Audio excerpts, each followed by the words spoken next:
Hello दोस्तों, आप सभी का मेरे चैनल इमोशनल स्टोरीज में स्वागत है। आज मैं आपको संतोषी माता की कथा सुनाऊंगी। तो देखिए, एक बुढ़िया थी और उसके 7 पुत्र थे।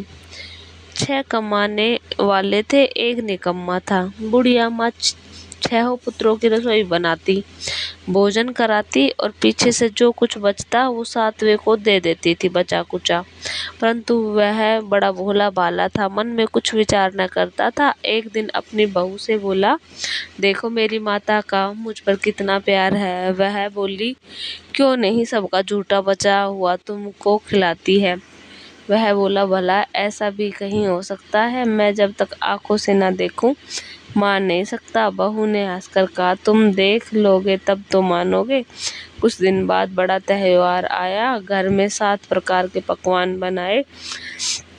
वह जांचने को सिर दर्द का बहाना बनाकर पतला कपड़ा सिर पर ओढ़कर रसोई घर में सो गया और कपड़े में से सब देखता रहा। 6 भाई भोजन करने आए। उसने देखा माँ ने उनके लिए सुंदर सुंदर आसन बिछाए हैं, 7 प्रकार की रसोई परोसी है। वह आग्रह करके जिमाती है। वह देखता रहा। 6 भाई भोजन कर उठे। तब माता ने उनकी जूठी थालियों में से लड्डुओं के टुकड़ों को उठाया, एक लड्डू बनाया।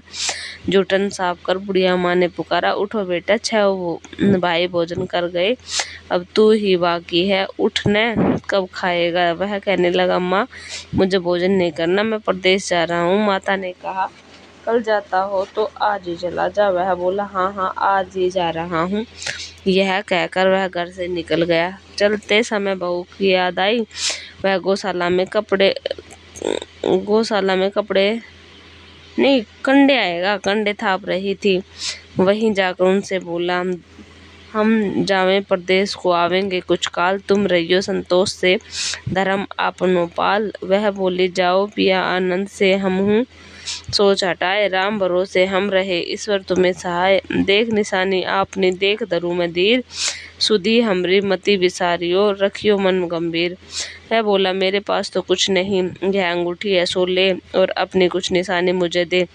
वह बोली, मेरे पास क्या है, यह गोबर भरा हाथ है। यह कहकर उसकी पीठ में गोबर के हाथ का चिन्ह बना दिया। वह चल दिया। चलते चलते दूर देश में पहुंचा। वहां पर एक साहूकार की दुकान थी। वहां जाकर कहने लगा, भाई मुझे नौकरी पर रख लो। साहूकार को जरूरत थी, बोला रह जा। लड़के ने पूछा, तनख्वाह क्या दोगे? साहूकार ने कहा, काम देख कर दाम देंगे।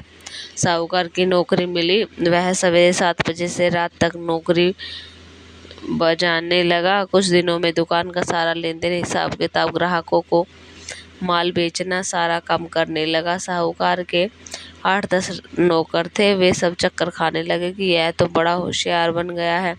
सेठ ने भी काम देखा और 3 महीने में उसे आधे मुनाफे का साझेदार बना लिया। वह 11 वर्ष में ही नामी सेठ बन गया और मालिक सारा कारोबार उस पर छोड़कर बाहर चला गया। अब बहू पर क्या बीती सो सुनो। सास ससुर से दुख देने लगे। सारी गृहस्थी का काम करके उसे लकड़ी लेने जंगल में भेजते। इस बीच घर की रोटियों के आटों से जो बची हुई भूसी निकलती, मतलब जो बूर निकलता था, उससे ही रोटी बनाकर रख दी जाती थी और उसे फूटे नारियल के खोपरे में पानी दिया जाता। इस तरह दिन बीतते रहे। एक दिन वह लकड़ी लेने जा रही थी कि रास्ते में बहुत सी स्त्रियां संतोषी माता का व्रत करती दिखाई दी। वह वहाँ खड़ी हो कथा सुनकर बोली, बहनों यह तुम क्या कर रही हो और इसके करने से क्या फल मिलता है? इस व्रत के करने की क्या विधि है? यदि तुम अपने व्रत का विधान मुझे समझा कर कहोगे तो मैं तुम्हारा एहसान मानूंगी। तब उनमें से एक स्त्री बोली, सुनो, यह संतोषी माता का व्रत है। इसके करने से निर्धनता दरिद्रता का नाश होता है, लक्ष्मी माता प्रसन्न होती है, मन की चिंताएं दूर होती है, घर में सुख होने से मन प्रसन्न हो जाता है, निसंतान को पुत्र मिलता है, प्रीतम बाहर गया और जल्दी आ जाता है, कंवारी कन्या को मनपसंद वर मिल जाता है, राजद्वार में बहुत दिनों से मुकदमा चल रहा है समाप्त हो जाता है और तरह तरह के सुख शांति मिल जाती है और पैसा जायदाद का लाभ मिलता है, रोग दूर हो जाता है और जो कुछ मन में कामना हो वे सब संतोषी माता की कृपा से पूरी हो जावे, इसमें संदेह नहीं। वह पूछने लगी, यह व्रत कैसे किया जावे तथा इसके करने से क्या कृपया होती है। स्त्री कहने लगी, 1.25 का गुड़ चना लेना, इच्छा हो तो 5.25 का लेना, 11.25 का भी सहूलियत के अनुसार लेना, श्रद्धा और प्रेम से जितना बन सके सवाया लेना, 1.25 से 5.25 तथा इससे भी ज्यादा शक्ति और भक्ति अनुसार ले। हर शुक्रवार को निराहार रहे और फिर व्रत करे, ज्यादा शक्ति और भक्ति के अनुसार करे। हर शुक्रवार को निराहार रहे, कथा सुनना कहना, इसके बीच क्रम न टूटे, लगातार नियम पालन करे। सुनने वाला कोई न मिले तो घी का दीपक जला, उसके आगे जल के पात्र को रखा कहना, परंतु नियम न टूटे। जब तक कार्य सिद्ध न हो नियम पालन करना और कार्य सिद्ध हो जाने पर ही व्रत का उद्यापन करना। 3 मास में माता फल पूरा करती है। यदि किसी के खोटे ग्रह हो तो माता 1 वर्ष अवश्य कार्य को सिद्ध करती है। कार्य सिद्ध होने पर उद्यापन करना चाहिए, बीच में नहीं। उद्यापन में 2.5 सेर आटे का खाजा और इसी परिणाम में खीर तथा चने का साग करना। 8 लड़कों को भोजन कराना, जहाँ तक मिले देवर जेठ के, भाई बंधु कुटुंब के लड़के होने चाहिए, और न मिले तो रिश्तेदारों और पड़ोसियों के लड़के बुलावे, उन्हें भोजन कराना, यथाशक्ति दक्षिणा दे। माता का नियम पूरा करना, उस दिन घर में कोई खटाई न खावे। यह सुनकर बुढ़िया के लड़के की बहू चल दी, रास्ते में लकड़ी के बोझ को बेच दिया और उन पैसों से गुड़ चना ले माता के व्रत की तैयारी कर आगे चली और सामने ही मंदिर देख पूछने लगी, अब मंदिर किसका है। सब कहने लगे, संतोषी माता का मंदिर है, यह सुन माता के मंदिर में जा माता के चरणों में लौटने लगी। दीन होकर विनती करने लगी, माँ मैं निपट मूर्ख हूँ, व्रत के नियम को नहीं जानती, मैं बहुत दुखी हूँ। हे माता महाजननी, मेरा दुख दूर करे, मैं तेरी शरण में हूँ। माता को दया आई। एक शुक्रवार बीता, दूसरे शुक्रवार को ही उसके पति को पत्र आया और तीसरे को भेजा हुआ पैसा भी आ गया। देख जेठानी मुंह सिकोड़ने लगी, इतने दिनों में पैसा आया है, इसमें क्या बड़ाई है। लड़के ताने देने लगे, काफी काकी के पास अब पत्र आने लगे हैं, रुपये आने लगे हैं, अब तो काकी खातिर बढ़ेगी, अब तो काकी बुलाने से भी नहीं बोलेगी। बेचारी सरलता से कहती, भैया पत्र आवे रुपये आवे तो हम सबके लिए अच्छा है। ऐसा कहकर आंखों में आंसू भरकर संतोषी माता के मंदिर में माँ मातेश्वरी के चरणों में गिरकर रोने लगी। माँ मैंने तुमसे पैसा नहीं मांगा, मैंने तुमसे क्या काम किया, मुझे तो अपने सुहाग से काम है, मैं तो अपने स्वामी के दर्शन और सेवा मांगती हूँ। तब माता ने प्रसन्न होकर कहा, जा बेटी तेरा स्वामी आएगा। यह सुनकर खुशी से बावली हो घर में जा काम करने लगी। अब संतोषी माँ विचार करने लगी कि इस भोली पुत्री से कैसे कहूँ, तेरा पति आवेगा, पर आवेगा कहाँ से। अब तो सौपन में हमें इसे याद नहीं करती, इसे याद दिलाने मुझे जाना पड़ेगा। इस तरह माता बुढ़िया के बेटे के पास जा सौपन प्रकट हो करने लगी। साहूकार के बेटे, सोता है जागता है। वह बोला, माता सोता भी नहीं हूँ जागता भी नहीं हूँ, बीच में ही हूँ, कहो क्या आ गया है। माँ कहने लगी, तेरा घर बार कुछ है या नहीं। वह बोला, मेरा सब कुछ है माता, माँ बाप भाई बहन बहू, क्या कमी है। माँ बोले पुत्र, तेरी स्त्री घोर कष्ट उठा रही है, माँ बाप उसे दुख दे रहे हैं, वह तेरे लिए वह तड़प रही है, उसकी शुद्धि ले। वह बोला, हाँ माँ यह मालूम है, परंतु मैं जाऊँ तो जाऊँ कैसे। प्रदेश की बात, लेन देन का कोई हिसाब नहीं, कोई जाने का रास्ता नहीं दिखता, कैसे चला जाऊँ। माँ कहने लगी, मेरी बात मान, सवेरे नहा दो, संतोषी माता का नाम ले, घी का दीपक जला, दंडवत प्रणाम कर, दुकान पर बैठ, देखते देखते तेरा लेन देन सब चुक जाएगा, जमा माल बिक जाएगा, सांझ होते होते धन का ढेर लग जाएगा। तो सवेरे जल्दी उठकर उसने लोगों से अपने सपने की बात कही तो अनछुनी कर खिल्ली उड़ाने लगे। सपने भी सच होते हैं क्या। एक बूढ़ा बोला, देख भाई मेरी बात मान, इस प्रकार साथ झूठ करने के पहले बदले देवता ने जैसा कहा है वैसा ही कर, तेरा क्या जाता है। वह बूढ़े की बात मान स्नान कर संतोषी माँ को दंडवत कर घी का दीपक जला, दुकान पर बैठा। देखते देखते उसका उस दिन में सब कुछ चुक गया और सब कुछ अच्छा हो गया। घर ले जाने के वास्ते गहना कपड़ा खरीदने लगा और वहाँ के काम से निपट कर वह घर को रवाना हुआ।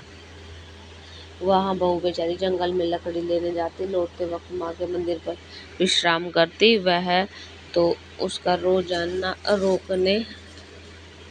रुकने का स्थान था। दूर से धूल उड़ती देख माता से पूछती है, माता यह धूल कैसी उड़ रही है? माँ कहती है, पुत्री तेरा पति आ रहा है, अब तू ऐसा कर लकड़ियों के 3 बोझ बना ले, एक नदी किनारे रख, दूसरा मंदिर पर रख, तीसरा सिर पर रख। तेरे पति को लकड़ी का गट्ठा देखकर मोह पैदा होगा, वह वहाँ रुकेगा, नाश्ता पानी बना खाकर माँ से मिले जाएगा, तब तू लकड़ियों को बोझ उठाकर घर जाना और बीच चौक में गट्ठा डालकर 3 आवाज जोर से लगाना, लो सासू जी लकड़ियों का गट्ठा लो, भूसी की रोटी दो, नारियल के खोपरे में पानी दो, आज कौन मेहमान आया है? माँ की बात सुन बहू बहुत अच्छा माता कहकर प्रसन्न हो लकड़ियों के 3 गट्ठे ले आई। एक नदी पर तट पर, एक माता के मंदिर के पास, एक मुसाफिर। इतने में एक मुसाफिर आ पहुंचा। सूखी लकड़ी देख उसकी इच्छा हुई कि अब यही विश्राम करे और भोजन बना खाकर गांव जाए। इस प्रकार भोजन बना विश्राम कर वह गांव को आया, सबसे प्रेम से मिला। उसी समय बहू सिर पर लकड़ी का गट्ठा लिए आती है। लकड़ी का भारी बोझ आंगन में डाल और जोर से 3 आवाज लगाई, लो सासू जी लकड़ी का गट्ठा लो, भूसी की रोटी दो, नारियल के खोपरे में पानी दो, आज मेहमान कौन आया है? यह सुनकर सास बाहर आ अपने दिए हुए कष्टों को बुलाते हुए कहती है, बहू ऐसा क्यों कहती हो? तेरा मालिक ही आया है, आ बैठ, मीठा भात खा, भोजन कर, कपड़े गहने पहने। इतने में आवाज सुनकर उसका स्वामी बाहर आता और अंगूठी देख व्याकुल हो माँ से पूछता है, माँ यह कौन है? माँ कहती है, बेटा यह तेरी बहू, आज 12 वर्ष हो गए हैं, तू जब से गया तब से सारे गांव में जानवर की तरह भटकती रहती है, काम काज घर का कुछ करती नहीं है, चार समय खाना खाती है, अब तुझे भूसी की रोटी और नारियल के खोपरे में पानी तुझे देखकर मांग रही है, झूठी है झूठी। वह लज्जित हो बोला, ठीक है माँ, मैंने इसे भी देखा और तुम्हें भी देखा है, अब मुझे दूसरे घर की ताली दो, मैं यहाँ नहीं रहूँगा। तब माँ बोले, ठीक है बेटा, तेरी जैसी मर्जी कहकर ताली का गुच्छा पटक दिया जमीन पर और चली गई। इतने में 3री मंजिल के ऊपर था, खोलकर सारा सामान जमाया। एक दिन में ही वहाँ राजा के महल जैसा ठाट बाट हो गया, क्योंकि संतोषी माता की कृपा थी। अब क्या था, वे दोनों सुखपूर्वक रहने लगे। इतने में अगला शुक्रवार आ गया। बहू ने अपने पति से कहा कि मुझे माता का उद्यापन करना है। पति बोला, बहुत अच्छा है, खुशी से कर। वह तुरंत ही उद्यापन की तैयारी करने लगी। जेठ के लड़कों को भोजन के लिए कहने लगी। इतने में मंजूर किया, परंतु पीछे जेठानियों ने बच्चों को सिखला दी कि देखो रे, भोजन के समय लोग खटाई मांगना, जिससे उसका उद्यापन पूरा न हो। उसके लड़के जमीन जीमने आए, खीर पेट भरकर खाई, परंतु याद आते ही समय हमें कुछ खटाई दो, खीर खाना हमें भाता नहीं। देखकर वह रुचि होती है। बहू कहने लगी, खटाई किसी को नहीं दी जाएगी, यह तो संतोषी माता का प्रसाद। लड़के तुरंत उठ खड़े बोले, पैसा लाओ। बोली बहू कुछ जानती नहीं थी, सो उन्हें पैसे दे दिए। लड़के उसी समय जाकर इमली खाने लगे। यह देखकर बहू पर माता जी ने कोप किया, क्रोध आ गया। राजा के दूत उसके पति को पकड़कर ले गए। जेठ जेठानी मनमाने खोटे वचन कहने लगे, लूट लूट कर धन लाया था, इसलिए राजा के दूत पकड़ ले गए, अब तो मालूम होगा जब जेल की हवा खाएगा। बहू उसे यह वचन सहन नहीं हुए, रोती रोती माता के मंदिर में गई। हे माता, तुमने यह क्या किया? हंसकर अब क्यों रुलाती हो? माता बोली, पुत्री, तूने उद्यापन करके मेरा व्रत भंग किया है, इतनी जल्दी सब बातें भूल गई। वह कहने लगी, माता भूली तो नहीं हूँ, न कुछ अपराध किया है, मुझे तो लड़कों ने भूल में डाल दिया था, मैंने भूल से उन्हें पैसे दे दिए, मुझे क्षमा कर दो माँ। माँ बोली, ऐसी भी कहीं भूल होती है? वह बोली, माँ मुझे माफ़ कर दो, मैं फिर तुम्हारा उद्यापन करूँगी। माँ बोली, अब भूल मत करना। वह बोली, अब न होगी माँ, अब बतलाओ वह कैसे आवेंगे? माँ बोली, जा पुत्री, तेरा पति तुझे रास्ते में ही मिल जाएगा। वह घर को चली। राह में देखा उसका पति आ रहा था। उसने कहा, तुम कहाँ गए थे? तब वो कहने लगा, इतना धन कमाया, उसका टैक्स राजा ने मांगा था, वह भरने गया था। वह प्रसन्न होकर बोली, भला हुआ, अब घर चलो। कुछ दिन बाद फिर शुक्रवार आया। वह बोली, मुझे माता का उद्यापन करना है। पति ने कहा, करो, वह फिर जेठ की लड़कियों से भोजन को कहने लगी। जेठानियों ने तो एक दो बातें सुनाई और लड़कों को सिखा दिया कि तुम पहले ही खटाई मांगना। लड़के कहने लगे, हमें खीर खाना भाता नहीं, जीभ गड़ता है कुछ खटाई खाने को। तो वह बोली, खटाई खाने को नहीं मिलेगी, आना हो तो आओ। वह ब्राह्मणों के लड़के ला भोजन कराने लग गया था। दक्षिणा की जगह एक एक फल उन्हें दिया। इससे संतोषी माता प्रसन्न हुई। माता की कृपा होते ही 9वें मास उसको चंद्रमा के समान सुंदर पुत्र प्राप्त हुआ। पुत्र को लेकर प्रतिदिन माता जी के मंदिर में जाने लगी। माँ ने सोचा कि यह रोज आती है, आज क्यों न मैं इसी के घर चलूं, इसका आसरा देखूं तो सही। यह विचार कर माता ने भयानक रूप बनाया। गुड़ और चने से सना मुख, ऊपर सूंड के समान होठ, उस पर मक्खियां भिनभिनाती देखी। दहलीज में पाँव रखते ही उसकी सास चिल्लाई, देखो रे कौन चुड़ैल डाकिन चली आ रही है हमारे घर में, लड़कों इसे भगाओ नहीं तो ये हमारे घर में घुस जाएगी, खा जाएगी। लड़के डरने लगे और चिल्लाकर खिड़की बंद करने लगे।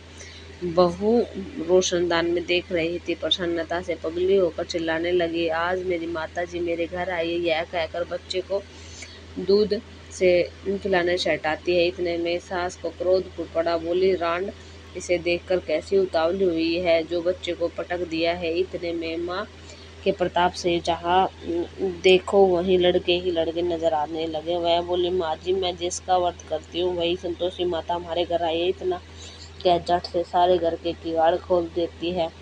सबने माता के चरण पकड़ लिए और विनती कर कहने लगे, हे माता, हम मूर्ख हैं, हम अज्ञानी हैं, हम पापी हैं, तुम्हारे व्रत की विधि हम नहीं जानते, तुम्हारा व्रत भंग करके हमने बहुत बड़ा अपराध किया है। हे माता, आप हमारा अपराध क्षमा करें। इस प्रकार माता से प्रसन्न हुई। माता ने बहू को जैसा फल दिया वैसा सबको दे। भगवान सबकी मनोकामना पूर्ण करे। संतोषी माता जो इस कहानी को सुने उसकी भी मनोकामना पूर्ण करे। बोलो संतोषी माता की जय। अब मैं संतोषी माता की आपको आरती सुना देती हूँ। जय संतोषी माता, जय संतोषी माता, अपने सेवक जन की सुख संपत्ति दाता। ओम जय संतोषी माता, सुंदर चीर सुनहरी माँ धारण कीनो, माँ धारण कीनो। हीरा पन्ना दम के, हीरा पन्ना दम के, तन श्रृंगार लीनो।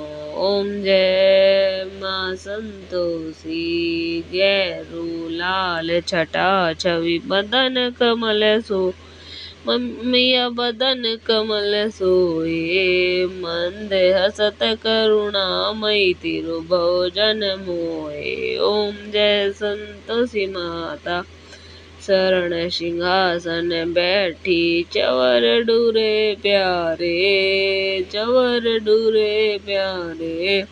धूप दीप नैवेद्य से, मधुमेवा भोग न्यारे। ओम जय संतोषी माता, जय जय संतोषी माता। गुड़ अरु चना परम प्रियता में संतोष किया, संतोषी कहलाई भगतन वैभव दियो। ओम जय संतोषी माता, शुक्रवार प्रिय मानत आज दिवस सोई, भगत मंडली आई कथा सुनत मोही। जय संतोषी माता, जय संतोषी माता, भक्ति भाव में पूजा अंगीकृत कीजे, जो मन बसे हमारे इच्छा फल दीजे। जय संतोषी माता, दुखी दरिद्री रोगी संकट मुक्त किए, बहुधन धान्य भर धरे घर सुख सौभाग्य दिए। जय संतोषी माता, ध्यान धर्यो जाने तेरो, मन वांछित फल दीनो। पूजा कथा शरण करे, आनंद कर दीनो। ओम जय संतोषी माता, संतोषी माँ की आरती जो कोई नरी गावे, रिद्धि सिद्धि सुख संपत्ति जी करके पावे। जय संतोषी माता। जय संतोषी माता की। ये इतनी प्यारी कहानी कथा संतोषी माता की। शुक्रवार का जो भी व्रत करता है अपने पूरे मन से व्रत करे और उसका फल प्राप्त करे। माँ आपकी सब इच्छाएं पूरी करे। जय संतोषी माता की जय।